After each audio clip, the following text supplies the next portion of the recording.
Brought to you by the new Faro's Lounge Kickstarter. We were all the way at 18.5 and some cunt dropped out. So another 16% to go. Can it be done? He will join us or die. All right. 2 acts are in the books. We have 8 pages to go in this here chapter 2 of our AracKnight graphic novel. Story told in 4 chapters. We're looking to do our whole Mars colony showdown here right now. Let's see how it unfolds. Let's get this shit done. Let's get our script recapped again. Again, we started off with homage to Batman the Animated Series. Spider-Man going after the Sinister Six. Or Dr. Rowe. Or the Chameleon. We reveal that the Chameleon was experimented on. His father, Kraven, volunteered his son for experimentation, human trials of the super soldier serum. We don't know if Kraven forced the parents to do it, or if they did it voluntarily.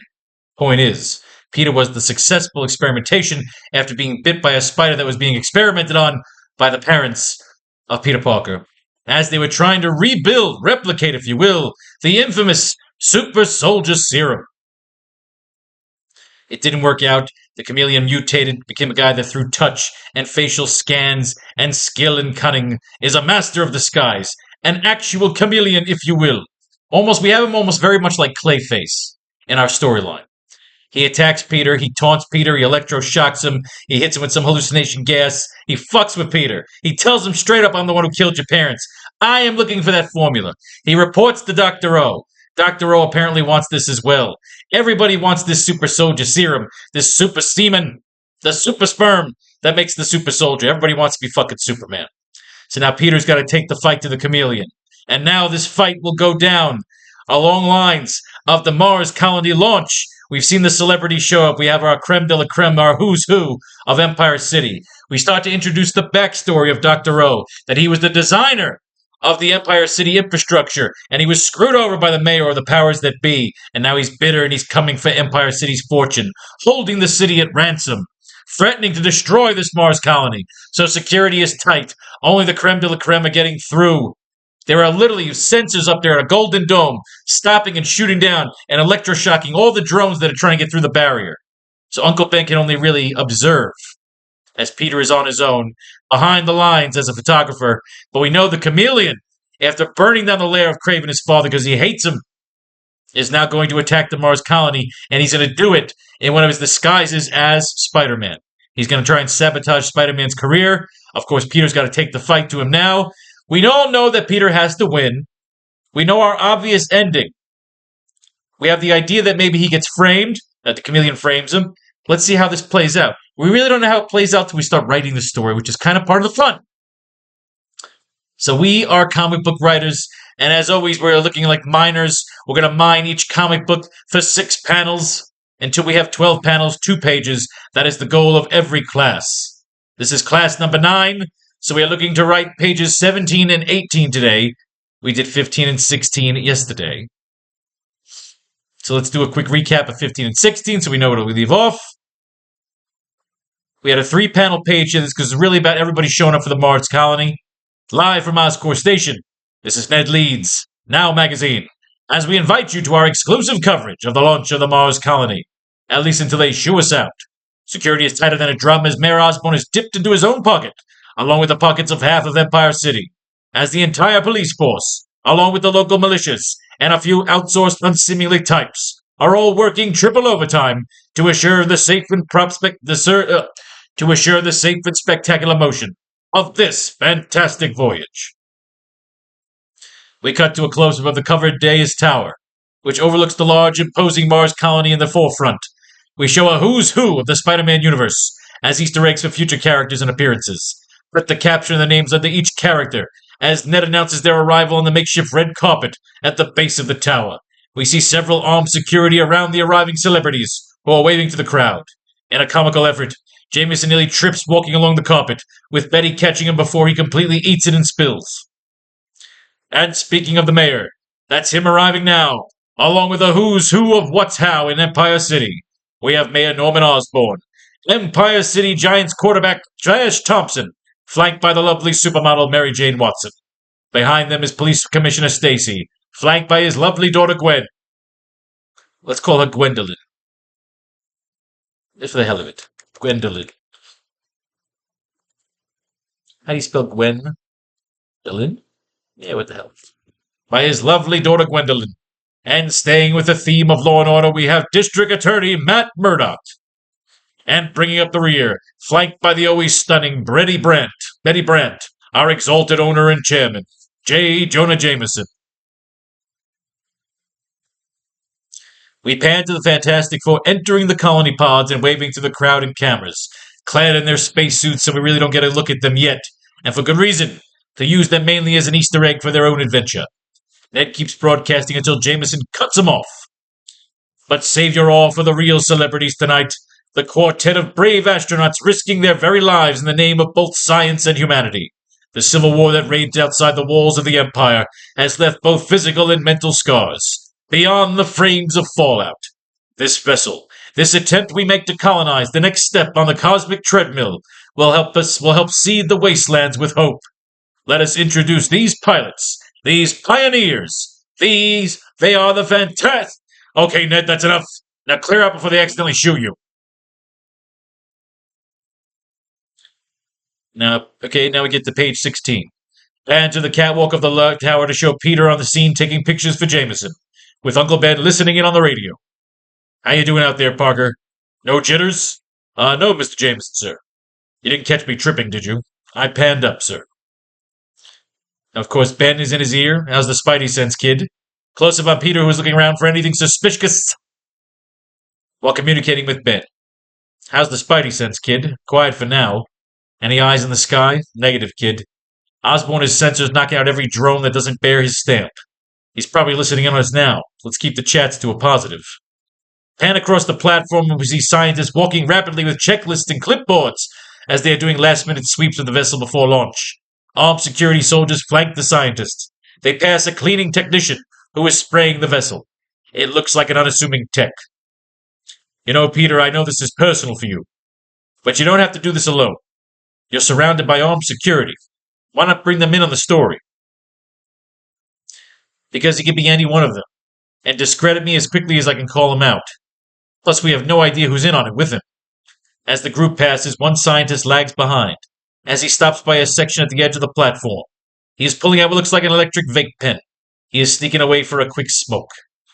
Even with his disguise capabilities, he would need a blueprint of the vessel, so someone on the inside is helping him. Could be a disgruntled lab tech, could be the mayor. As he's about to puff out a cloud, he is immediately grabbed from behind by gloved hands off panel. Excuse me. As he's about to puff out a cloud, he is immediately grabbed from behind by gloved hands off panel. It's his game now. We won't know until he makes a move. So, of course, he makes the move. And re-emerging as the scientist, the chameleon adjusts his lab coat and facial features as the clay molds onto his face a la the T-1000 in Terminator 2. Clutching his clipboard, he looks up with awe and avarice as the massive scale of the Mars vessel above him. Sorry I can't be more of a help. Well, Ben, if I don't make it out of this, don't talk that way, kid. I'm just saying. I intend to finish this tonight. I'm not going to tell you what to do, kid. This is personal for me, too. There's also something bigger at stake. Bigger than your vengeance. If you're in the market to be a hero. So now, page 17 and page 18 in our spider journey. Okay, so that's where we are. So our goal today, page 17 and 18, let's take a look at our notes. The chameleon can have a montage of scenes where we see his powers at work. Where we see his powers at work as he takes out several security guards and scientists and technicians as he gets closer to the colony launch pad to sabotage it. Dr. Octopussy can be like Mendel Strom, whose ideas were taken by Mayor Osborn, who took over Empire City when it seceded, or his father before him, either way.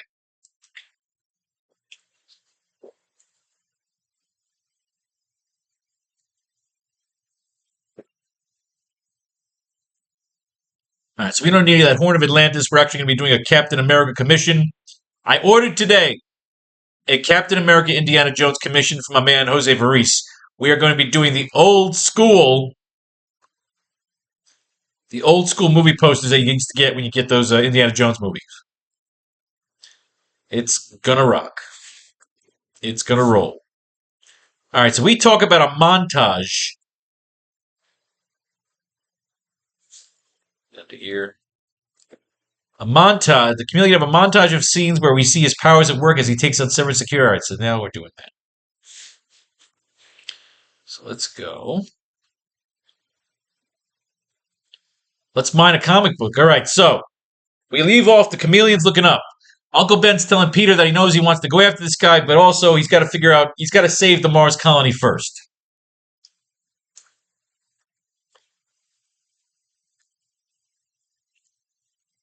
If you're in the market to be a hero.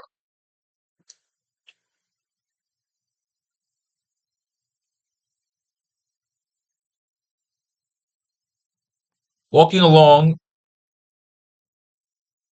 with the celebrity entourage,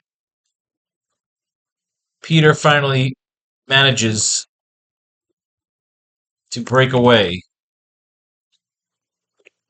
from the crowd, backing off from Jameson and company in order to go after the chameleon. All right. We're talking about this montage here. So we need the chameleon to switch outfits one or two more times. We need a lot. We need very T-1000 going after Sarah Connor here.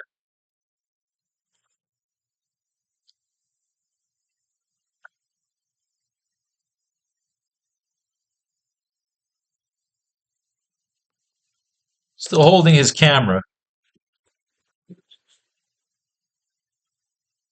Let's see, what are we doing here? All right, so what we're going to do now is we need to look at a comic book. We need to do some mining. Got to do some mining, some crypto mining. So, if you did your homework, always read a few issues ahead because you never know we're going to need more than two. We're going to try and mine Amazing Spider-Man 46, which features the first appearance of the Shocker. Amazing Spider-Man 46 in order to write page 17 of Chapter 2 of the AracKnight. The Sinister Shocker. What can we pull out of here? What we want to do now is these next 8 pages, we're trying to really close Chapter 2 here with a really cool climactic fight. Technically, the first 2 acts are written. Our third act is the showdown now between Spider-Man and the Chameleon, which could either end with the Chameleon's death, or capture, or it's just a great fight and he gets the fuck away. Let's do this. Spider-Man's doing some wall crawling. I believe he broke his arm, right? Didn't he break his arm last issue there in his 2-issue fight with the lizard? Yep, his arm is still in a sling. Auto camera. Swinging in, arms wrapped up. Here we go. I'll ram those wise guy words right down your throat. My blow doesn't have to reach you unless you can punch clear across the room. That's why they call me the Shocker. That's how the wall shook. He's got some gadget on his fist that causes violent vibrations. All right. Could we use this? Are we going to throw the Shocker in as one of Chameleon? No. Chameleon's got to do this alone because security is tight. So there are no henchmen in this one. We could save the Shocker for another time. We got some good fight scene stuff here. Trip hammer vibration shock. The vibro shock unit on my fist makes my blows 12 times more potent than normal.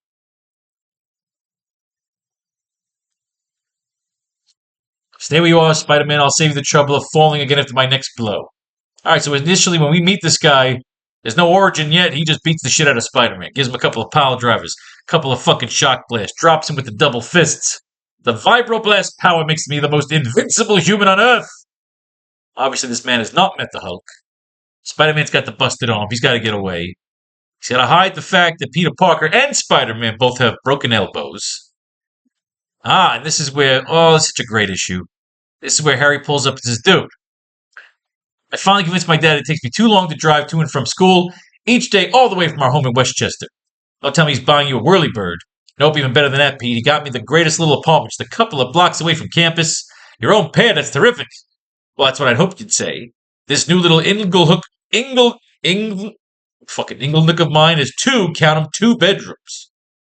God, you know what I do for a fucking place in the city? I'd even live with stupid ass Harry Osborn. So he's got to check with good old Aunt May. He's offered a place. He wants a double date with Gwen and Mary Jane. He wants a piece of the action. He's like, look, Peter gets the pussy. So I got to live with Peter Parker and he gets the pussy.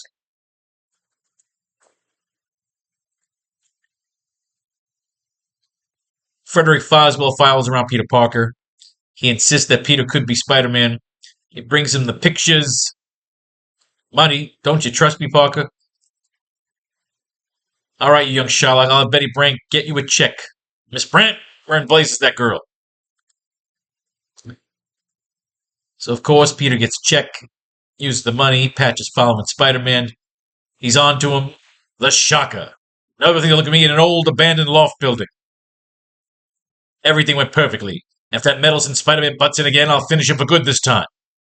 So what are we doing here with the Shocker? What was his agenda besides just being a good old-fashioned heist guy? It was before I gained my great vibrating powers, just a 2-bit safecracker. Bumbling, frightened. The Shocker. Since I was good with tools, they put me in the prison workshop. I had only one thing on my mind. If I ever get out, I'll do things different.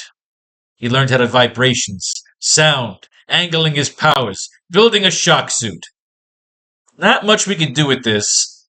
Peter picks up Aunt May from Florida, tells him, look, I think we should both get our own place. It's all great. Everyone's excited. Mary Jane's got a great little pair of titties. Oh, Gwen Stacy's dancing around. Mary Jane and Gwen, you know what it is? My ultimate fantasies began when I fantasized about being with both of them at the same time. Flash is going off to war. Mary Jane and Peter are throwing a party. Biggest booster. Well, not while the Duke is jumping, Dad. Since you can't shake up a storm with your wing and a sling, I'll take a rain check till the coins run out. I'll be taking off soon. Oh, God, he's such a lame shit. Ah! Oh, but Patch didn't see him turn in. Peter Parker is Spider-Man. See, Patch knows, but then Peter makes some stupid fucking conversation. You know what I hate? I hate when he can be getting pussy and he's doing this fucking Spider-Man crap. Oh, he shoots out a little dummy. He convinces fucking Patch that it's not really Spider-Man. I'm not liking this. Thought I liked this issue because Peter's about to get his own pad, but he hasn't even moved in yet. This entire issue is about him asking May for permission to move. And it's about introducing the Shocker. This is the Shocker's issue. You get his whole origin, you get his suit, he gets a couple of fucking wins against Spider-Man, but in the end, Spider-Man figures it out, kicks his fucking ass, puts on a full Nelson, couple of backflips, couple of fucking wall smashes, and there you have it. It's all over. I jammed your fucking Nintendo controls. I cracked you with a fucking headbutt. You're a cunt and a cocksucker. And now my arm feels better. I'm moving out. I love you. Here we go. Riding across town. Brand new apartment. Holy shit. This is it. And of course he's depressed. Why is this mood of depression I can't seem to shake? Is it just natural feeling of homesickness? Well, I get you. Sometimes you get a little freaked out the first time you move into a new place. It's a big move for a kid. And next, now, we're going to jump past this issue because we read this already when we were doing all the Craven stuff. I'm pretty sure we went through this one already. But what did we get? Did we get anything useful? Did we mine anything we could use on page 17? It's pretty much a fight with the Shocker. We could show the Chameleon using gadgets like the Shocker was using. Walking along with the celebrity entourage, Petey finally manages to break away from the crowd, backing off from Jameson and company in order to go after the Chameleon.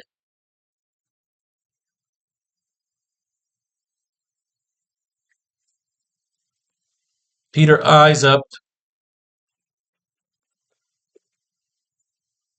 all of the cameras.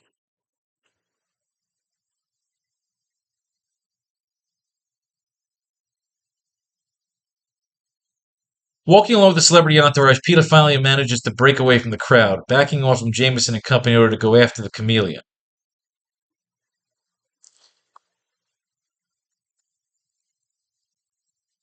Peter points his camera up towards the vessel.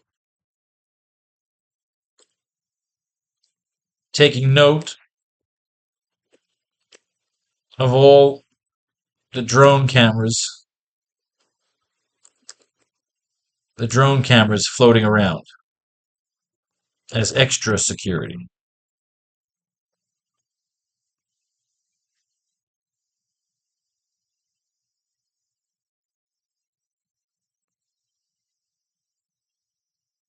So we need to cut the chameleon again. What would he... All right, he's a scientist now, so he's close to the vessel. Is he dressing up as something else? Is he doing one more costume change, or did we show the costume change already?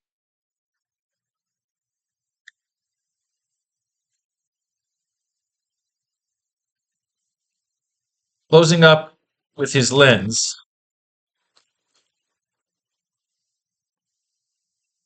Lens? Closing up with his camera lens. The fuck you spell lens? Oh, god damn it. You did spell it right.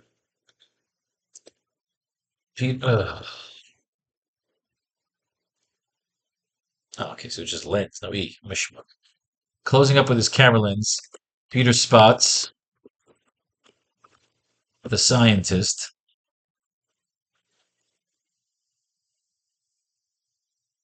Peter spots a scientist walking alone along one of the bridges to the vessel.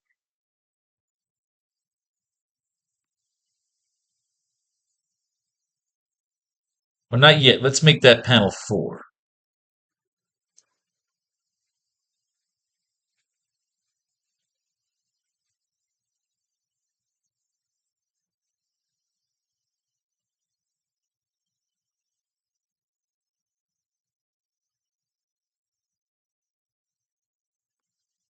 We see on the screen, on the big screen,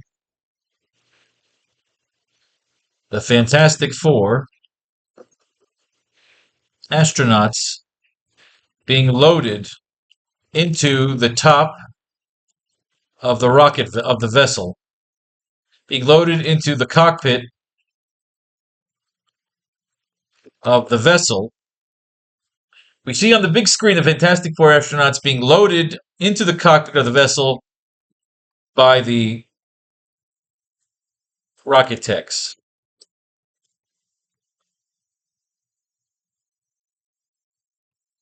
Peter snaps pictures from the bottom of the vessel.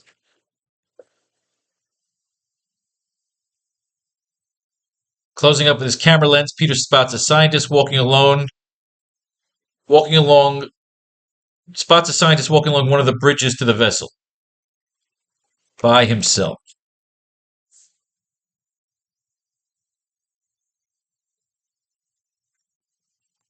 Taking precaution, Peter stalks towards the scientist.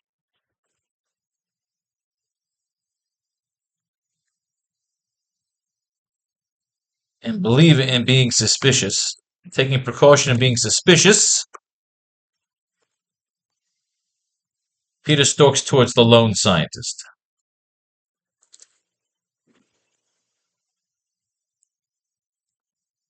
Believing he has found the chameleon.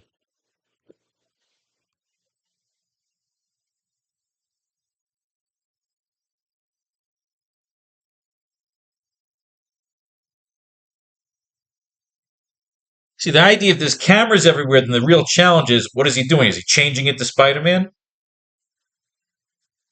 I think Chameleon should be Spider-Man first.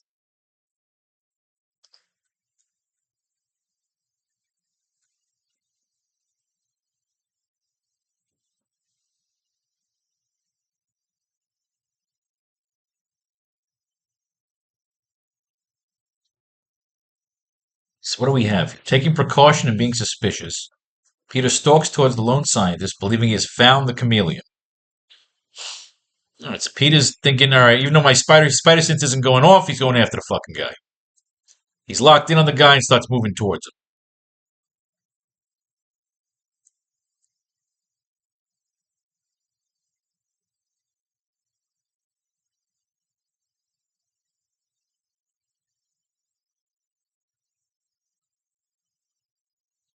As Peter is grabbing at the face of the guy, that's when like Spider-Man should swing past him.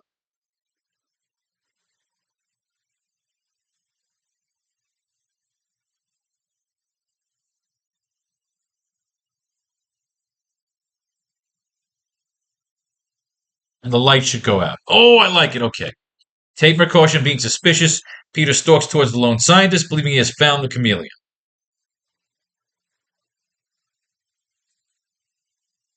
Okay. Uh,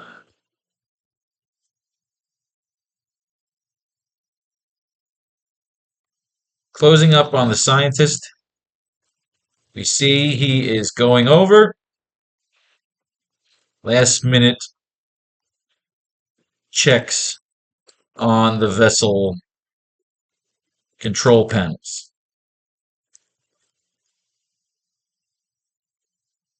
Panels and components. She's doing busy work. We'll figure out the dialogue next. Let's just lay out the page.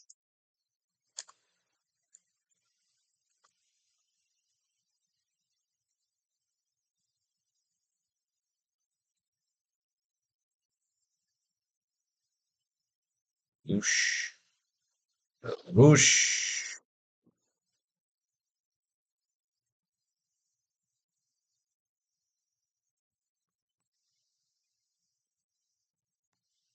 Peter grabs the scientist and goes to pull at his face.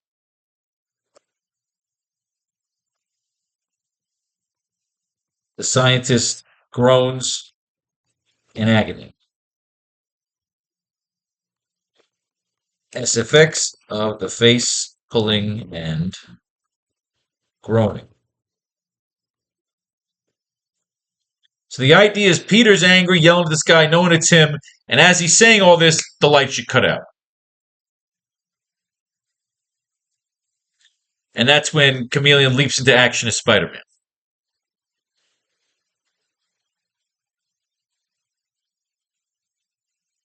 The lights short out.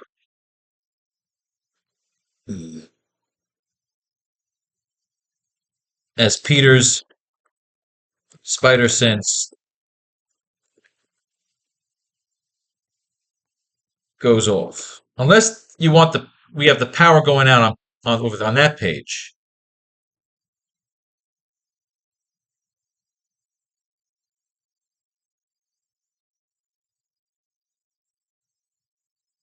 Because that could be an 8-panel page. There's not a lot of there's no action on that page. Just Peter doing shit.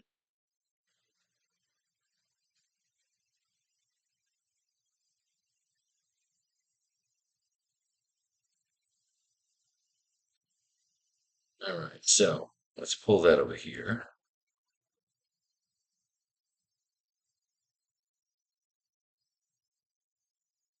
Unless you just want to do 7 panels there.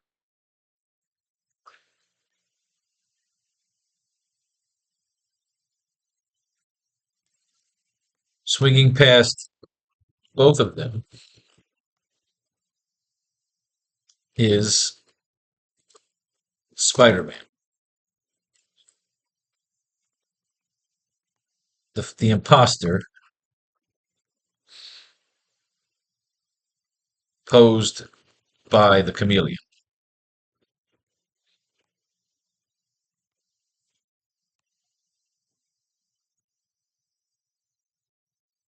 Peter will tear away at his suit, pulling on his mask. Peter will tear away at his suit like Superman.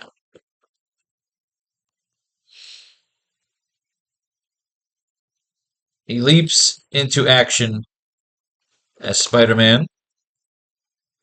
You know, it shouldn't be the light shooting out. It should be a fucking EMP going off.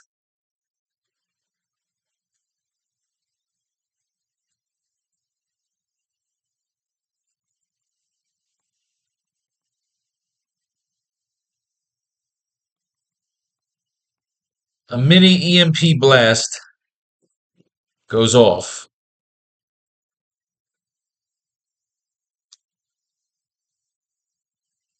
Killing the lights as Peter's spider sense goes off. Killing the lights and drones as Peter's spider sense goes off.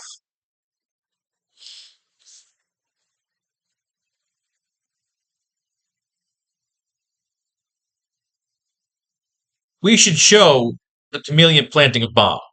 Or planting that blast, that bomb. Nah, you don't need to show him planting it. If he's moving around the fucking building, he did it as lab tech.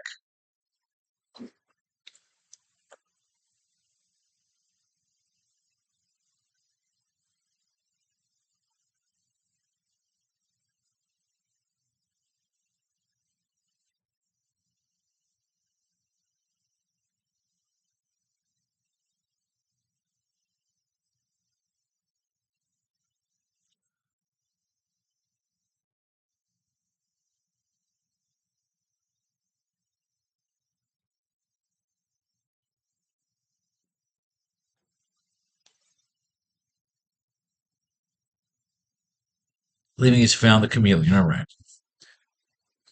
Killing the lights and drones as Peter's spider sense goes off, swinging past both of them, is Spider-Man, the imposter posed by the chameleon. Peter will tear away his suit like Superman. He leaps into action as Spider-Man, pulling on his mask while giving chase to the chameleon.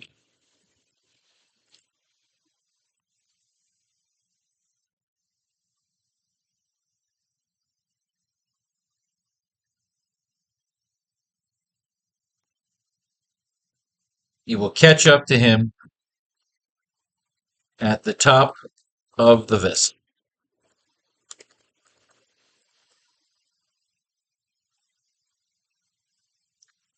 Where the techs have loaded the Fantastic Four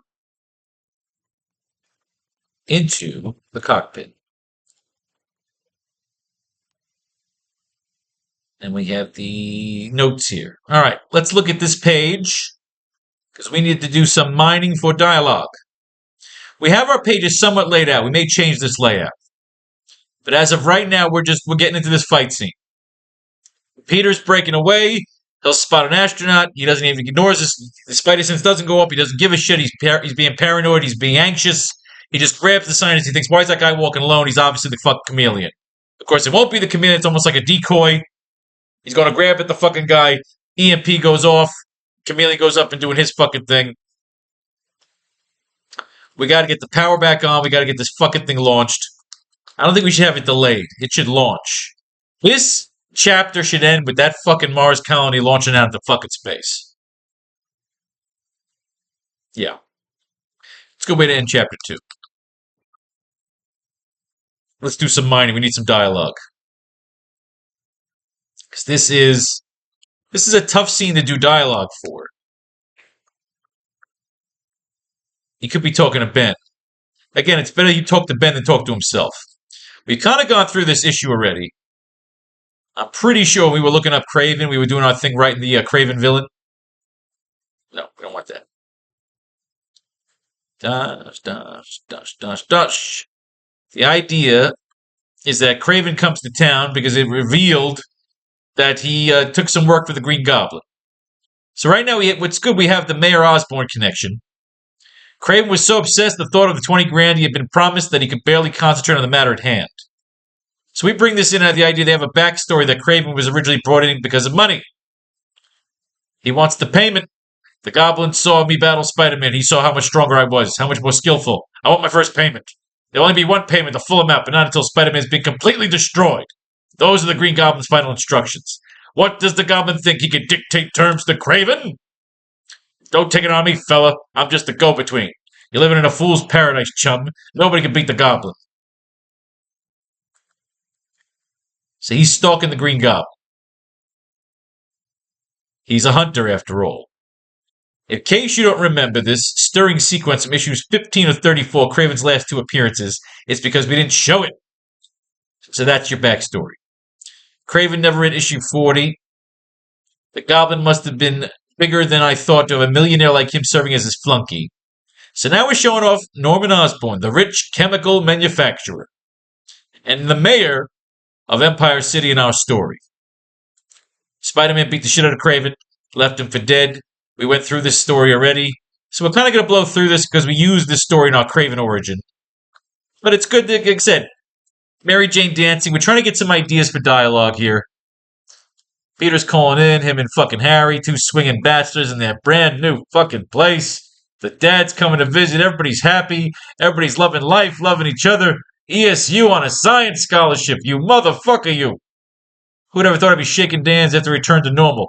The idea is, but unfortunately, with Norman being around Peter, he starts to get the old jitters, and he starts to remember. And the problem is, Craven comes to town, and he fucks up all this happiness. Gwen's looking all hot. Everybody wants to bang Gwen Stacy. She's looking good. She's dancing. We need some dialogue. Oh, brother, we play top honors in every class, and he's rusty. Say, Gwen, how about a soda after class while we compare some notes on English Lit? I'm afraid I've gotten a little rusty. Face it, you deserved that. When Gwen wanted to be friendly, I was never around. Sorry, Pete, I'll be busy getting things ready for Flash's party. I'm sure Mary Jane can help you brush up on your notes. So he sees Ned and Betty. Everybody's getting together. Everybody's having a good time. Peter Parker comes in. John Jameson's calling in. So what's John Jameson? Why are they writing John Jameson into this story right now? Let's try and remember. Where's the money? You think I'd cheat you every chance you get? The Shocker pictures. Craven leaps over the Westchester fucking area. Beats up on the fucking butler. Grabs him. Kicks him. And then we got these guys going to a party. Everybody's going to a party. Good thing you got this boat, Harry. We'd never be able to pick up chicks on my cycle. Oh, look at Gwen fucking stay. Oh, we need that shot. You know what? We need that shot for our archives. We need that for our artist. That's an iconic Gwen Stacy shot. Boom, that's one. All right, very good shit. And then you got Mary Jane. We're doing a piece. I'm doing another Mary Jane Gwen Stacy piece. So I like the old classic outfits. Because again, we show that we fucking read the cool shit. We got the good old fashioned classic fucking double date. It's a Flash fucking party. He comes in. The man is going off to Vietnam. This is when you really start to get into how much fucking the circle of friends they have. Everybody's dancing, having a good time. Gwen's like, fuck that shit. Hold these burgers. I'm going to start dancing. Oh, you got to get that shot here. Shots. You need the shots of Gwen Stacy. Mary Jane's getting jealous. Peter and them, oh yeah. There's liable to be an explosion soon. They were hoping the two of them fucking were about. And then Craven busts in, fucks everything up, man. He comes after Harry Osborn. He beats up on the fucking kid. Flash tries to help. He gets cracked in the face. Peter runs off, dresses in the Spider-Man. They fight in the construction site. This is a great issue because it's got a lot of fights. It's a great storyline of Flash going to the fucking party. Jameson goes down there. He wants to get the story. Craven's doing some fucking backflips. He's getting in the car. Norman Osborn. The problem is doing all this fighting, dealing with all this shit with Craven. It sets Norman on a bad flashback. He starts to flip the fuck out. Ooh, the paralyzer spray. We can use these little rays here. He's got booby traps all over his body. The chameleon. The chameleon should have booby traps on his body. Like Dr. O would set up. Craven's a madman. Craven's about to beat the shit out of him. He knows him. He's shaking him up. Oh, he's getting him riled up. You don't remember? You don't know anything? You're lying. You're telling the truth. It's not possible. I spoke to you, stupid. My jungle instinct can sell when someone is lying. He throws him down. Spider-Man jumps, fights him, knocks him off, saves Norman Osborn, saves the day. They shake hands. The wings of the vulture. So we have a pretty good fight scene. That was a great issue because, again, I love any Craven issue. And especially that's Craven drawn by Romita for the first time. But again, what we needed there was some dialogue. And to get inspired. Looking at that issue with the Flash Thompson party before he's leaving for Vietnam. So what do we got? Walking alone with the celebrity entourage, Peter finally manages to break away from the crowd, backing off from Jameson and company in order to go after the chameleon.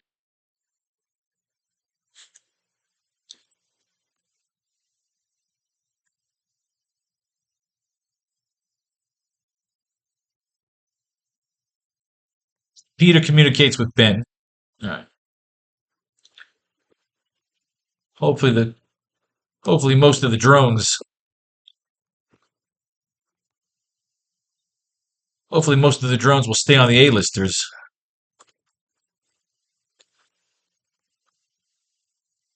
I can break away.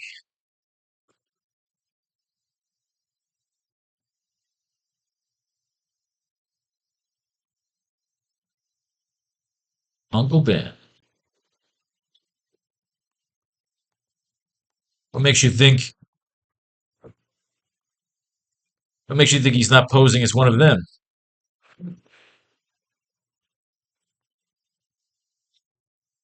What makes you think he's not posing as one of them?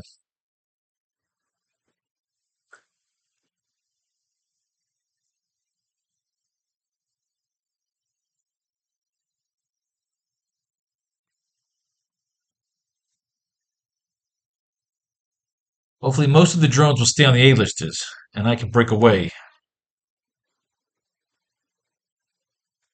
I can break away I could break away without company.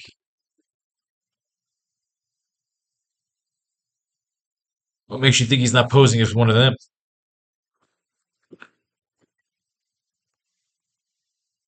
Who wouldn't want to be Flash Thompson?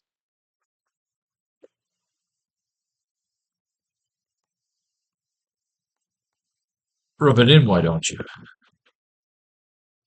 So Peter and Ben have it a little back and forth. Rub it in, why don't you? Peter points the camera up towards the vessel, taking note of all of the drone cameras floating around as extra security.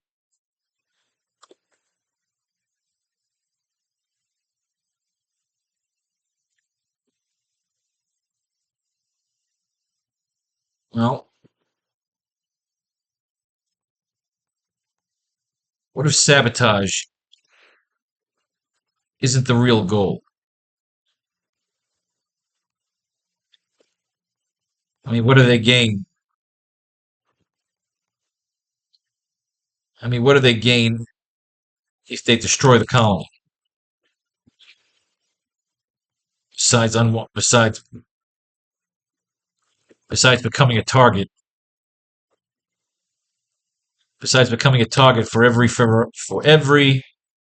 federale in the empire.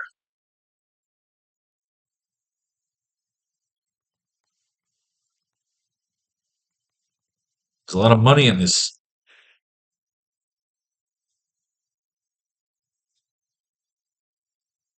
In this what? What is he calling it? There's a lot of money in this hunk of junk.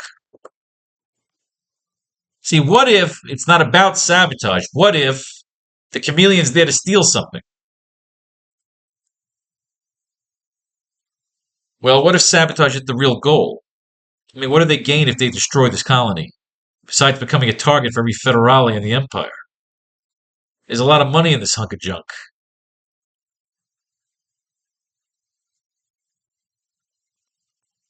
A lot of construction.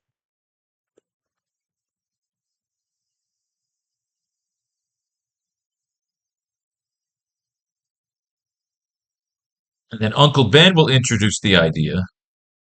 Well, what if the motive is revenge?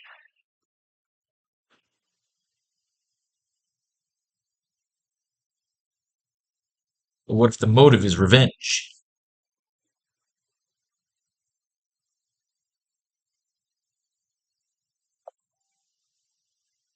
Fuck off, writing this whole.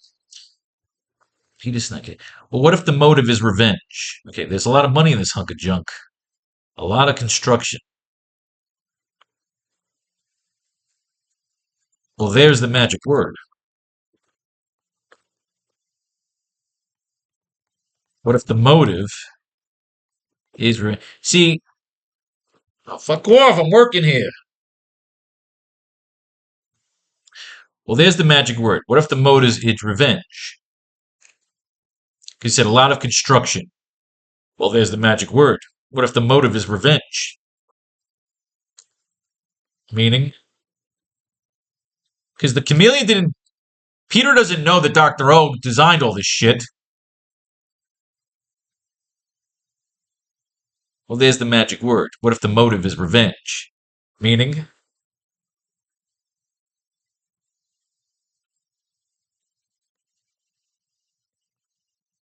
said it yourself. A lot of money and investment went into this colony.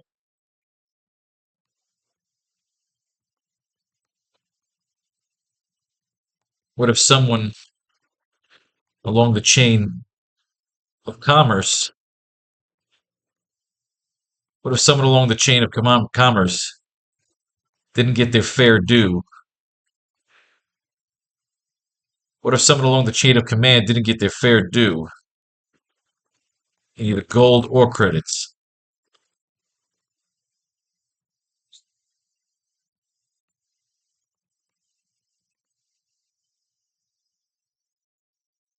That would make a man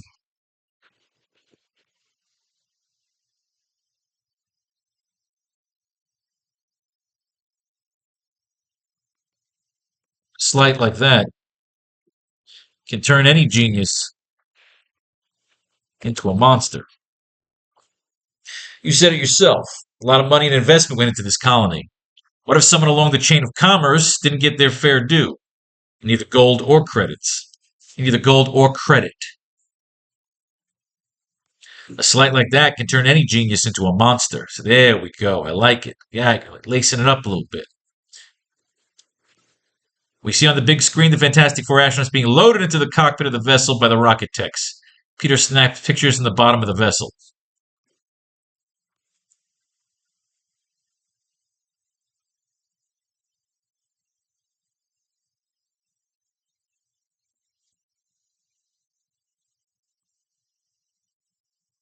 I guess vengeance. I guess anyone could be blinded by vengeance.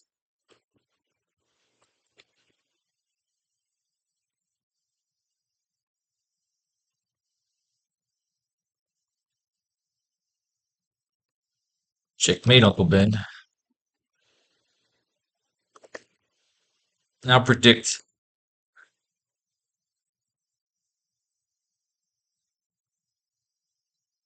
We see on the big screen the Fantastic Four astronauts being loaded to the cockpit of the vessel by the rocket techs. Peter snaps pictures in the bottom of the vessel. I guess anyone could be blinded by vengeance. Checkmate, Uncle Ben.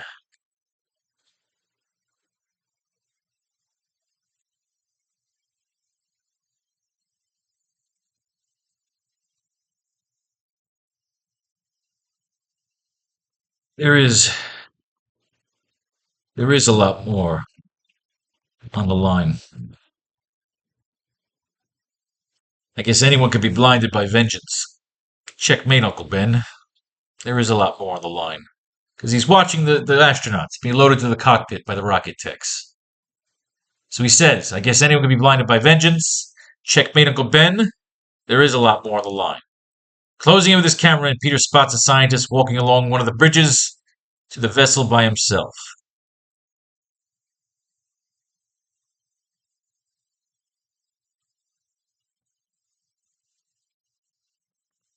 There he is.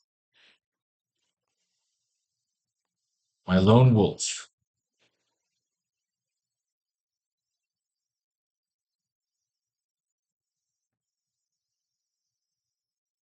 Peter spots a scientist walking along one of the bridges to the vessel by himself. And there he is. The rare lone wolf.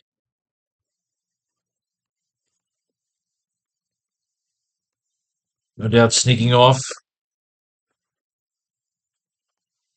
No doubt sneaking off for one last smoke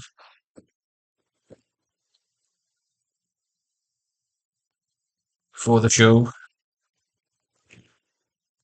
And there he is, the rare lone wolf. No doubt sneaking off for one last smoke before the show. Taking precaution of being suspicious, Peter stalks towards the lone scientist, believing he has found the chameleon.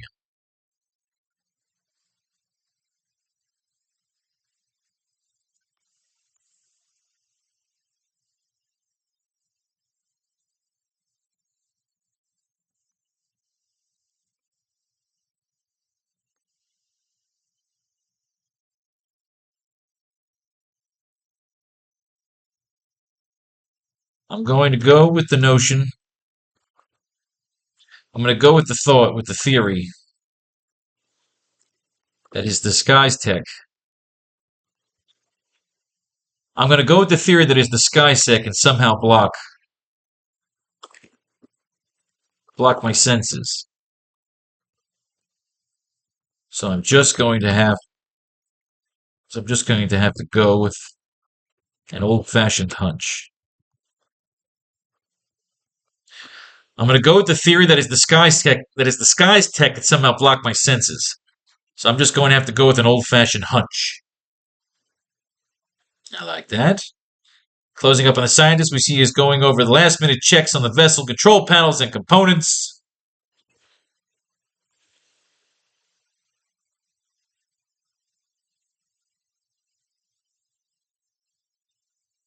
And then we're going to do the classic Terminator line.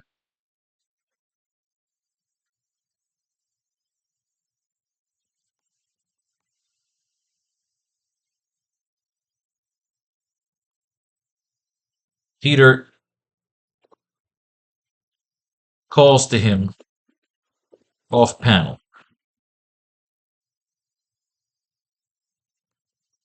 Nice night for a walk, eh? The old Terminator line. Nice night for a walk, eh?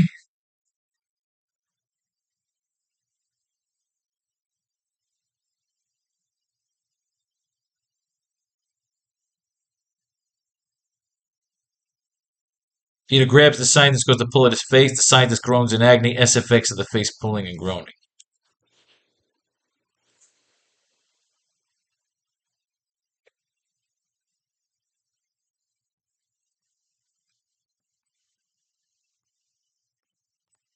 It's over, Dimitri.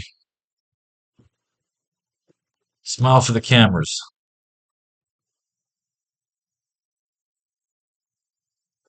Smile for the drones. It's over, Dimitri. Smile for the drones. SFX of the face pulling and groaning.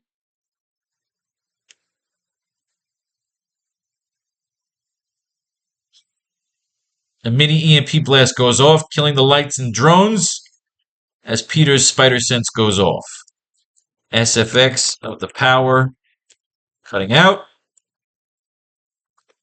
and several drones falling out of the sky.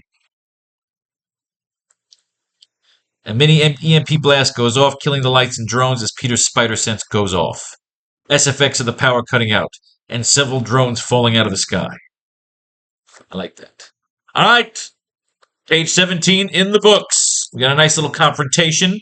We dress it up a little bit with some witty dialogue. And now we move on to page 18 to finish up our class. We have a blast going off, killing the lights and drones as Peter's spider sense goes off. SFX of the power cutting out, and several drones falling out of the sky. We need no lines there.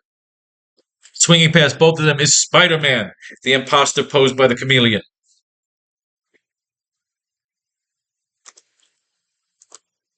He is using a grappling gun in place of web shooters, but he looks almost like a perfect replica of Spider-Man.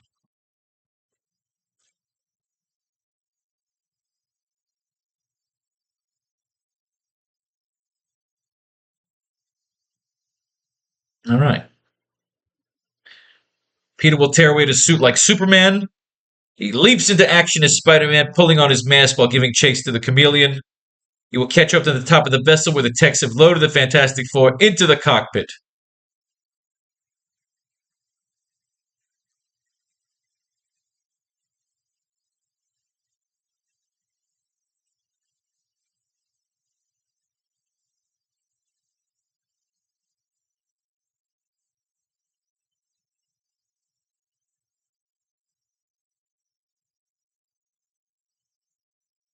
All right.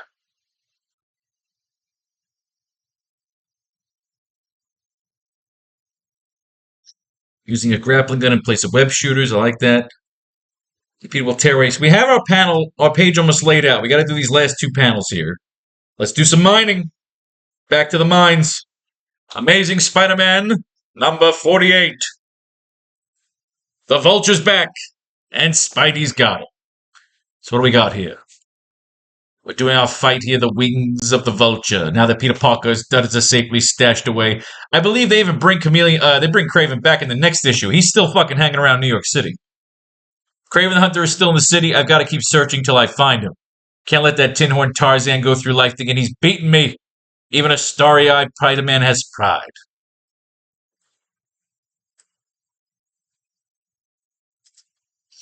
His arm is not broken anymore, that's right. So now it's wintertime in this particular story.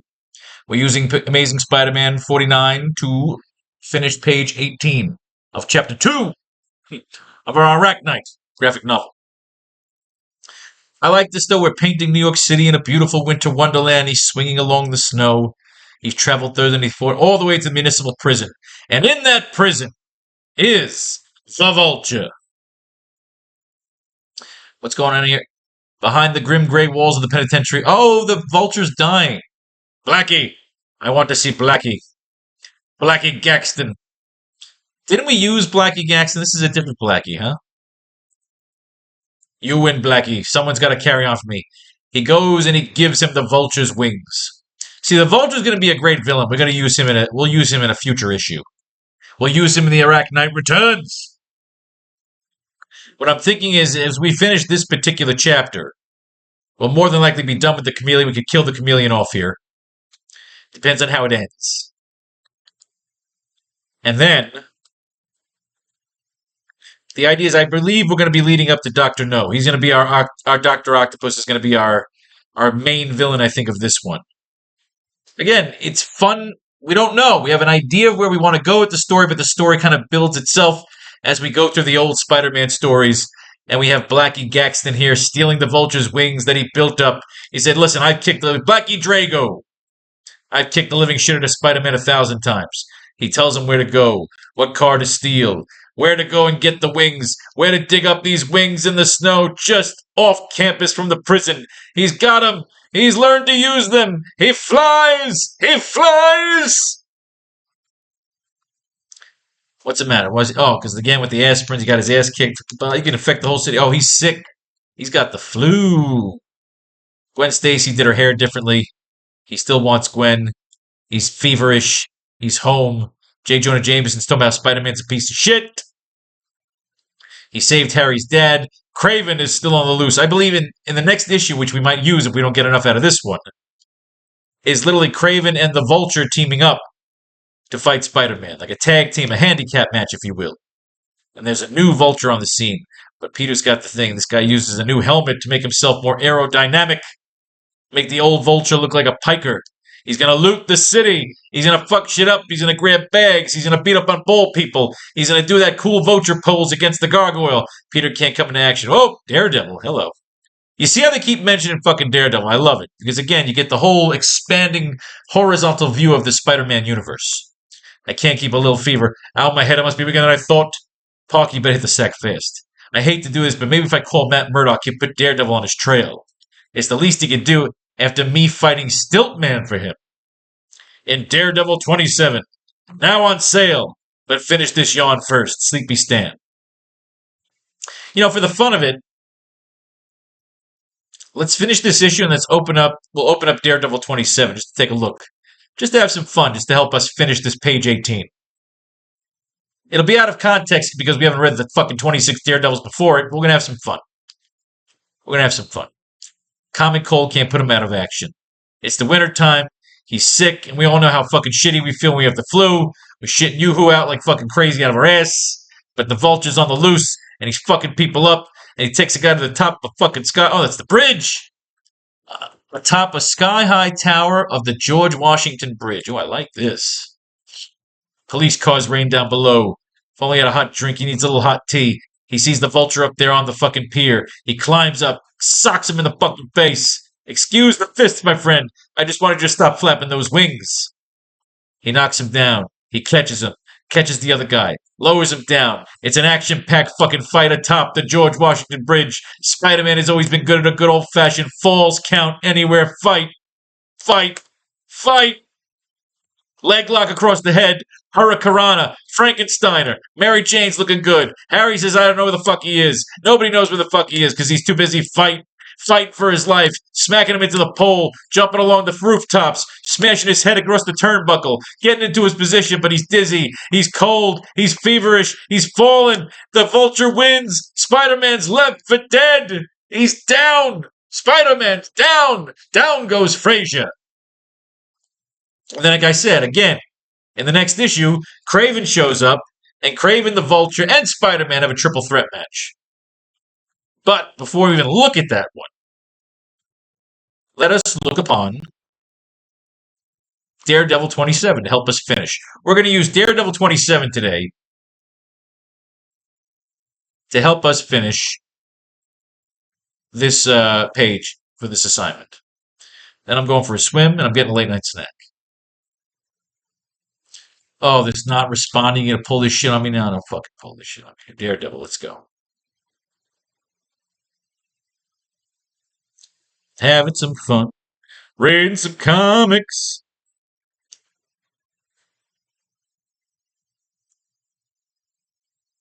All right, so what do we want? Daredevil 27.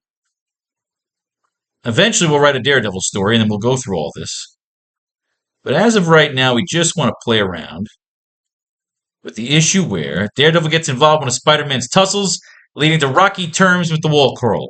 Meanwhile, Masked Marauder and Stiltman combine forces to take down the Man Without Fear once and for all, but with both villains hunting for Mike Murdock, with their trail run cold before it began.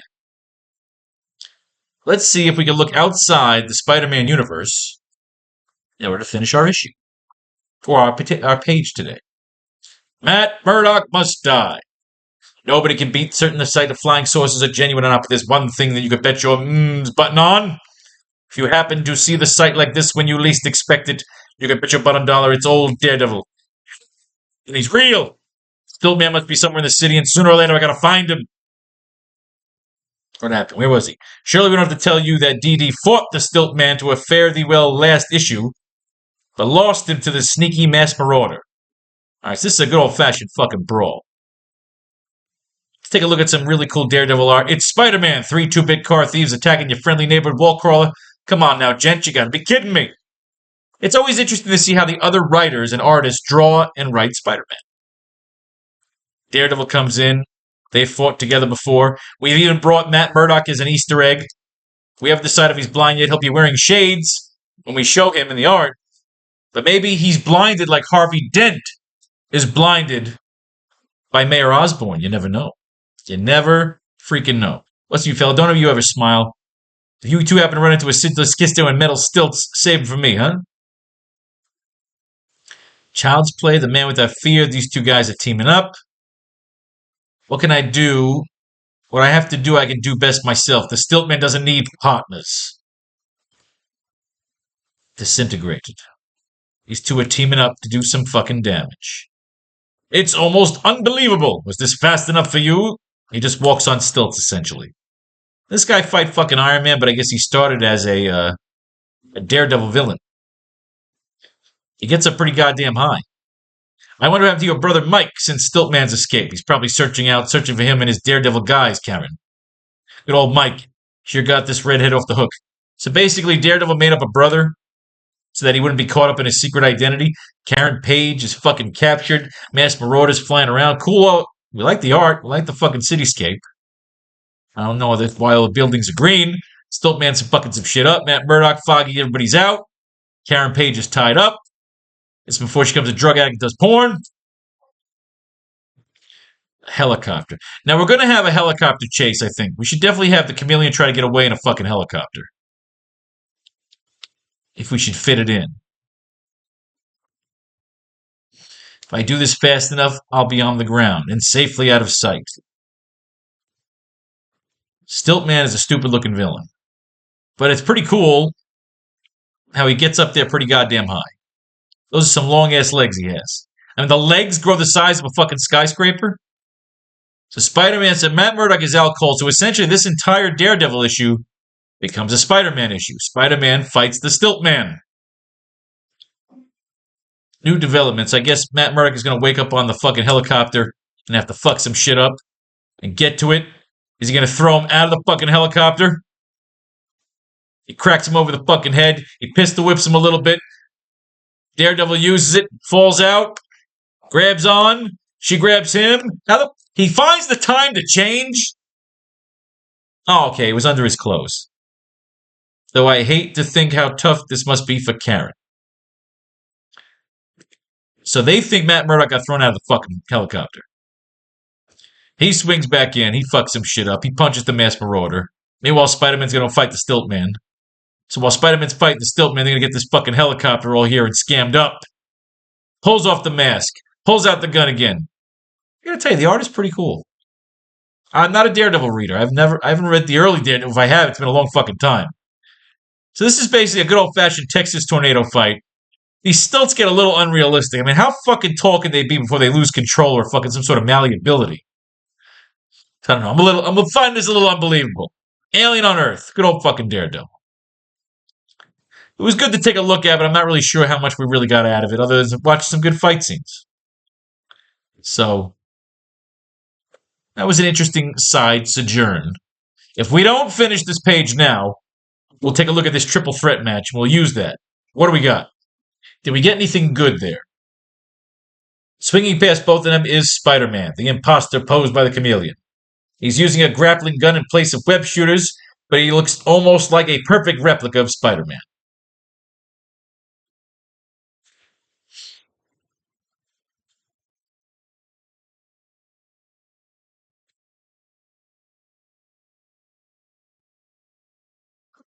EMP goes off, killing the lights and drones as Peter's spider sense goes off.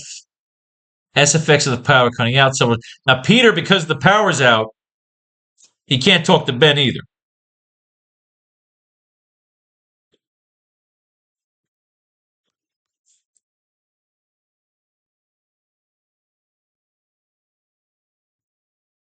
Peter. He's making his move. Son of a bitch is dressed up like Ben? Ben? Shit. Peter will tear away at his suit like Superman.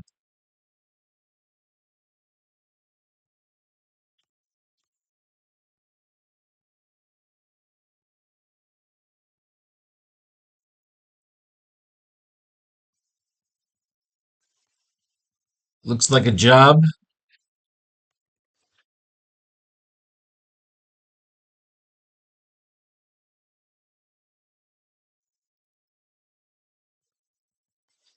Looks like I'm my own worst enemy.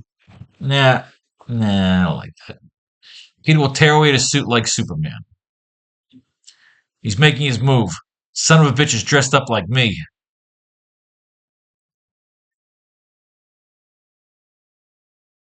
Nah.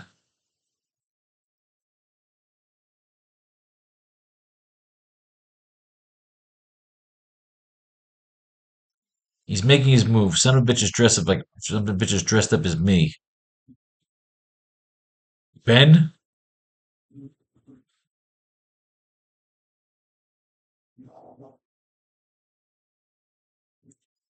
Son of a bitch is dressed up as plans to plans to pin the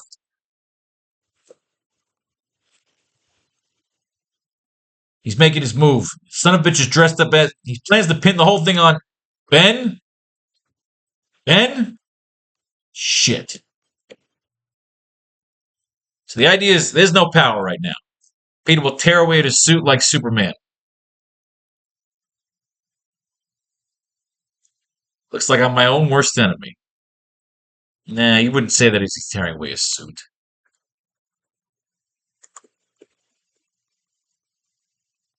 I just like, okay, Dimitri, let's fucking go. I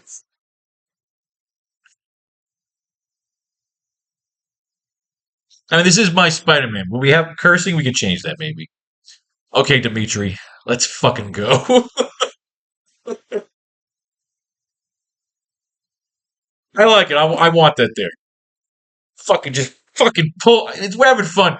Just pull in the fucking suit. Spider-Man fucking has Tobey Maguire style. Fucking Christopher Reeve style. Okay, Dimitri. Let's fucking go.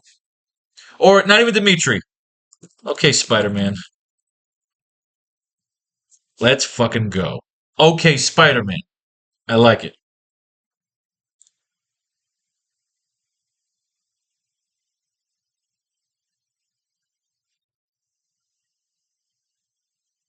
He leaps into action as Spider-Man, pulling on his mask while giving chase to the chameleon.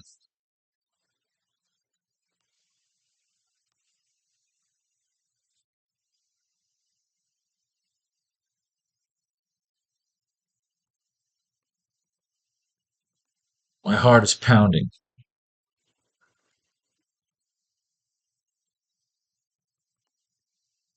because I'm equal parts excited and scared. My heart is pounding because I'm equal parts excited and scared.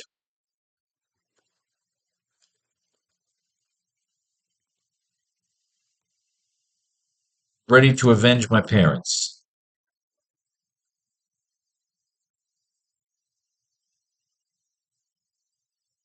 We can't keep saying there's something bigger. We've already said that like 1,000 times. He leaps into action as Spider-Man, pulling on his mask while giving chase to the chameleon.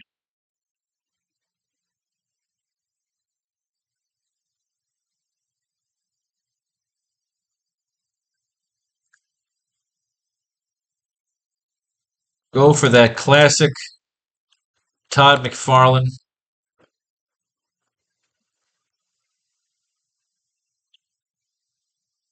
crazy legs pose as Peter springboards himself towards the top of the vessel, towards the chameleon. My heart is pounding because I'm equal parts excited and scared. I'm not equal parts.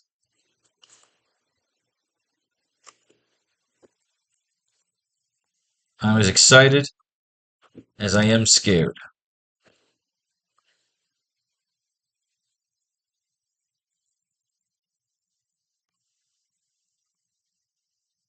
My opponent is smarter than me.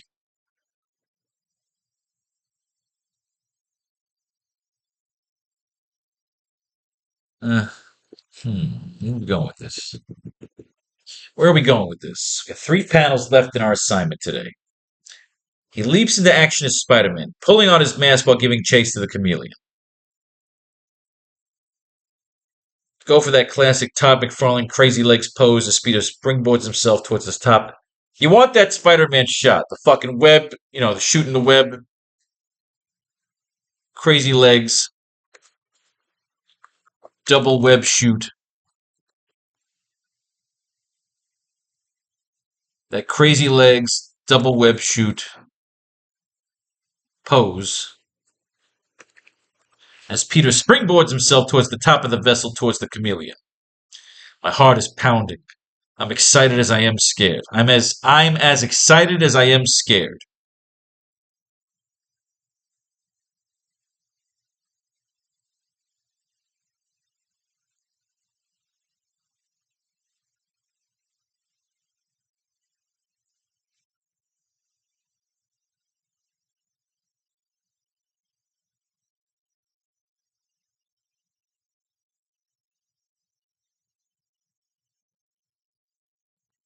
He is set on his plan. So if I can't,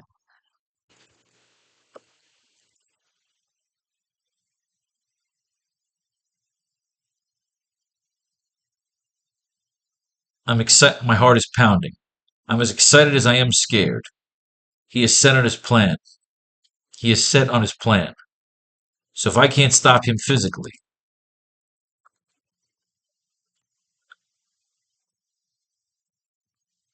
I'll take a page out of his book.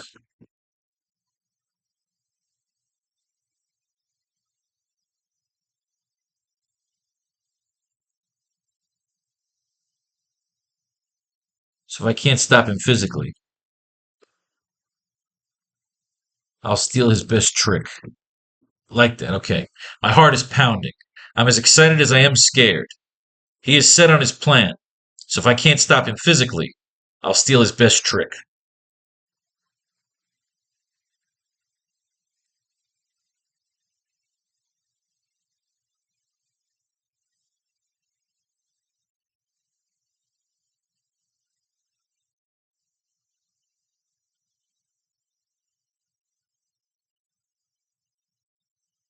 The fake Spider-Man lands at the top of the cockpit, where the techs begin to scatter as he is about to attack.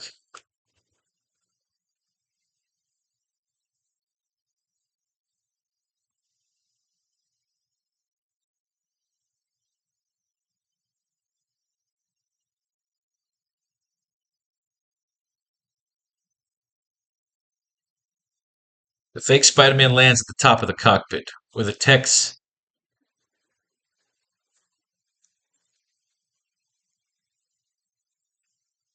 The fake Spider-Man lands at the top of the cockpit, where the techs begin to scatter as he attacks.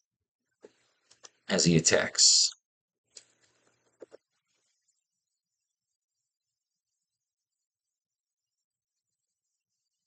SFX of techs falling, scattering.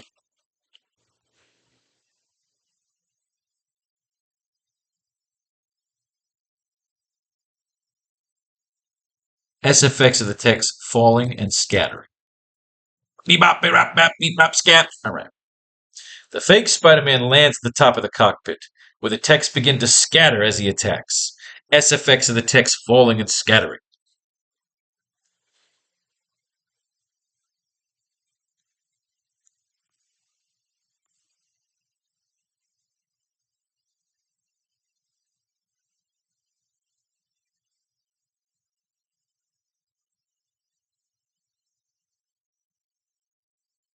Chameleon.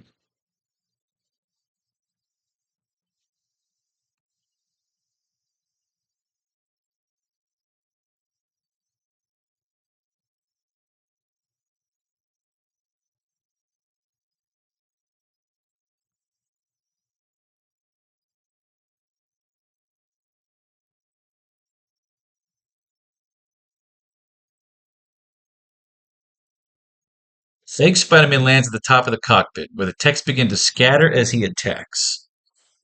SFX of the text falling and scattering. We got 2 panels to go here.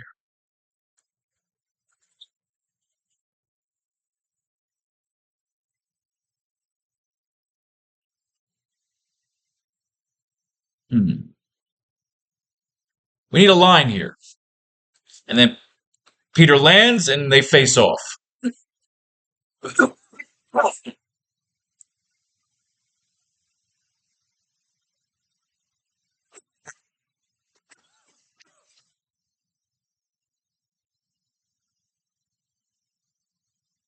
No gold.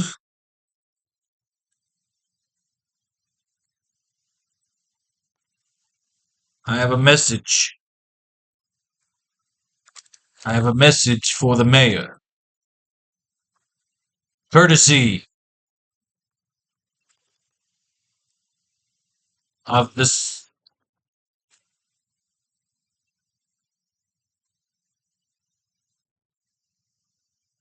I have a message for the mayor. Courtesy.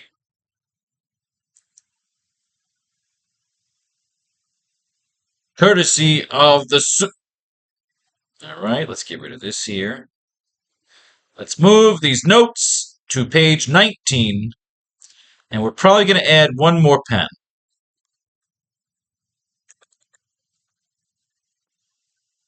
Panel 7. Let's do this real quick. Close-up shot of the chameleon catching a web blast to his grappling gun, which goes flying behind it and off the platform.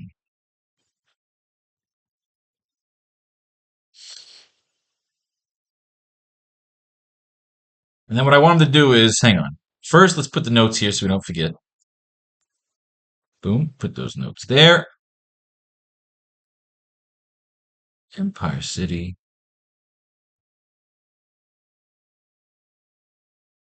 Okay. Have fun. Oh, god damn it.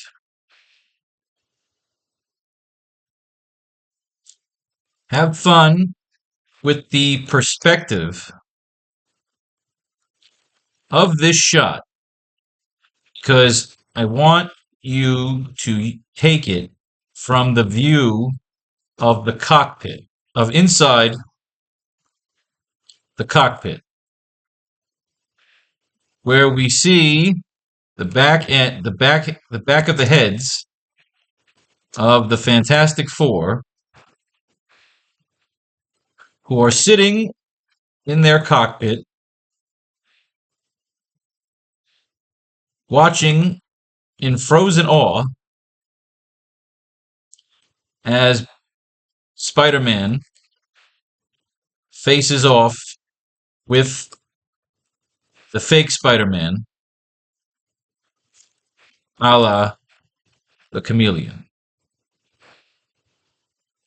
They are sitting front row as the two are about to fight.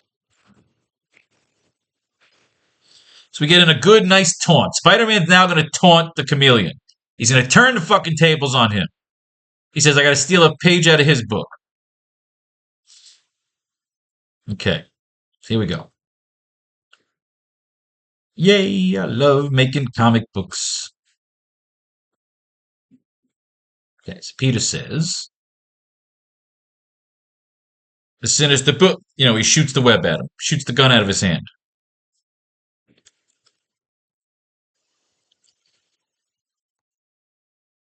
You know, Dimitri, Dimitri, if you're going to parade around as me,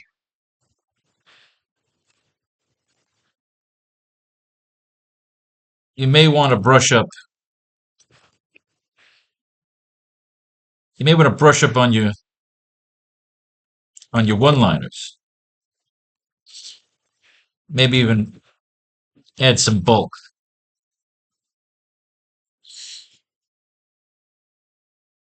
You know, Dimitri, if you're going to parade around as me, you may want to brush up on your one-liners. Maybe even add some bulk on your catchphrases.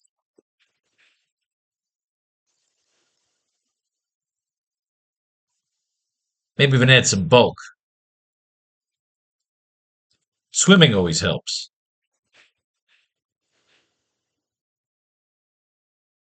Maybe even add some bulk. Then again, according according to Craven, you were always a scrawny little disappointment.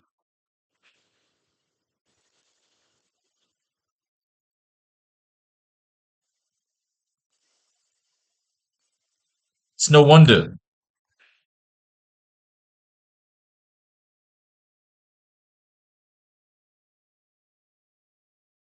I like this. He's taunting him.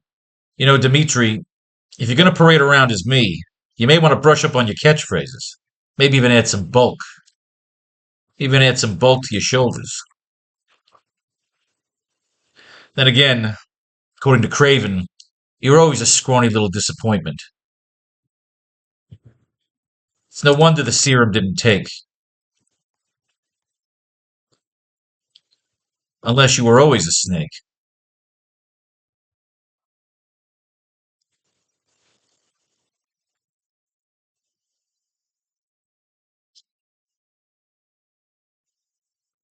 Or is it a lizard?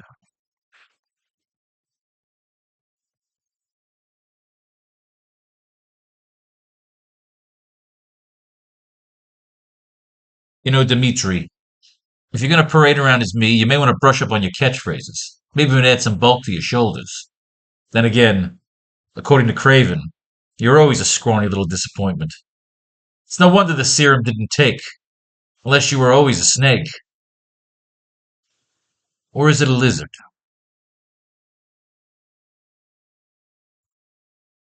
And Chameleon's gonna get pissed.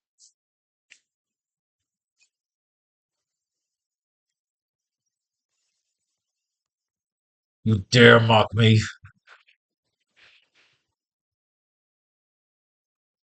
after I allowed you to live?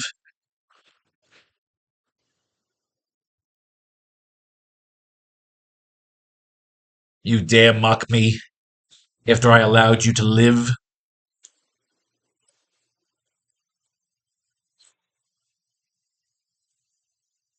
Well, even if you do get away,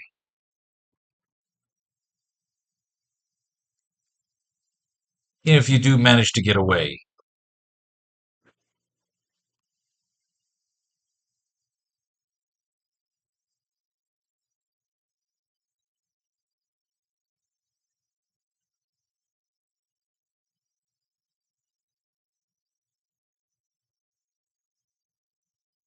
you dare mock me after I allowed you to live?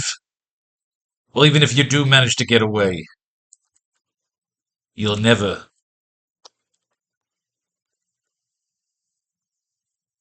save them all.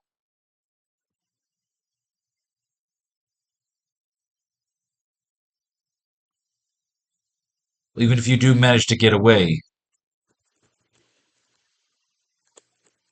you'll never save them all. Just another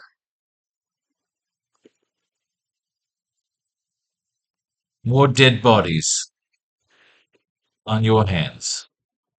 Uh, I mean, this is our last line here. We need a good. He's got to mock him back. This is a great line. Unless you're always a snake, or is it a lizard? He's fucking with him. You dare mock me after I allowed you to live? Well, even if you do manage to get away, fuck get away.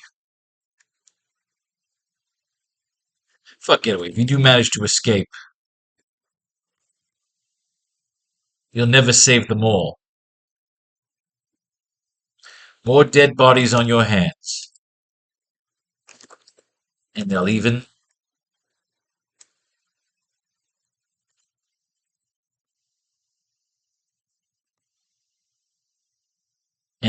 blame you for it.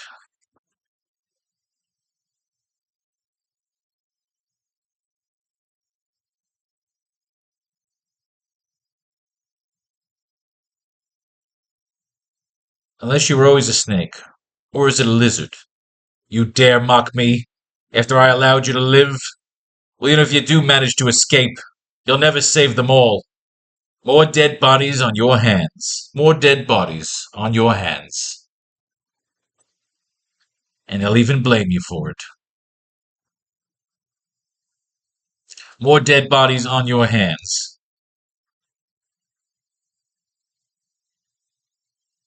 And they'll even blame you for it. You dare mock me after I allowed you to live? Well, even if you do manage to escape, you'll never save them all. More dead bodies on your hands. And they'll even blame you for it. So then Peter will come in with,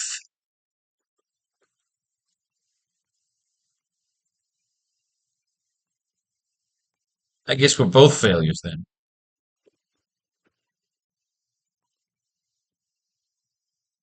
And that will send him into a rage. Well, I guess we're both failures then.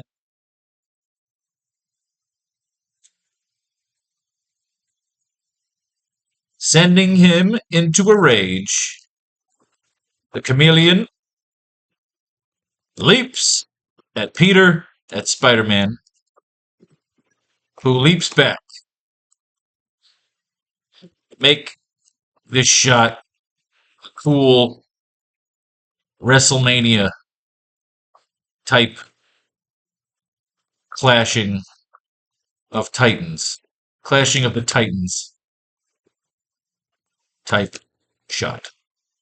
All right, so we're already dipping into page 19, our next page for the next class tomorrow. All right, ladies and gentlemen, that was fun. I fucking love writing comic books.